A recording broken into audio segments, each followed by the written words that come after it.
Hello friends, நல்ல வெளியே மழை வரும்போது சுட சுட சிக்கன் பீசஸ், ஸ்க்ரம்பிள் எக், அங்கங்கே க்ரன்ச்சியாக வெஜிடேபிள்ஸு, ஸ்பைஸியாக ஒரு சிக்கன் ஃப்ரைட் ரைஸ் சாப்பிட்டா எப்படி இருக்கும்? வாங்க சிம்பிளாக எப்படி வீட்டிலேயே பண்ணலான்னு சொல்லிட்டு பார்க்கலாம்.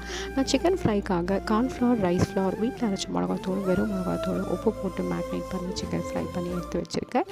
இன்னொரு பேனில் இஞ்சி பூண்டு சின்னதாக கட் பண்ணிவிட்டு, ஆனியன், கேப்சிகம், பீன்ஸு, கேரட்டு, கொஞ்சம் சால்ட் போட்டு ஃப்ரை பண்ணி, இன்னொரு பக்கம் ஸ்க்ரம்பிள் எக்குக்காக ஒரு முட்டை, கொஞ்சம் சால்ட் போட்டுட்டு, மிளகாத்தூள், பெப்பர் தூள் ரெண்டுத்தையும் போட்டு ஸ்க்ரம்பிள் எக்கு ஒரு பக்கம் ரெடி பண்ணிவிட்டு, டொமேட்டோ சாஸ், சோயா சாஸ், அப்புறமா பெப்பரு, பாயில் பண்ண ரைஸு எல்லாமே போட்டு மிக்ஸ் பண்ணி சாட் பண்ணி சிக்கன் ஃப்ரைஸஸை சின்னதாக கட் பண்ணி ஸ்ப்ரிங் ஆனியன் போட்டு எடுத்தால் சிக்கன் ஃப்ரைட் ரைஸ் எம்மியாக சூடாக ரெடி ஆகிடும்.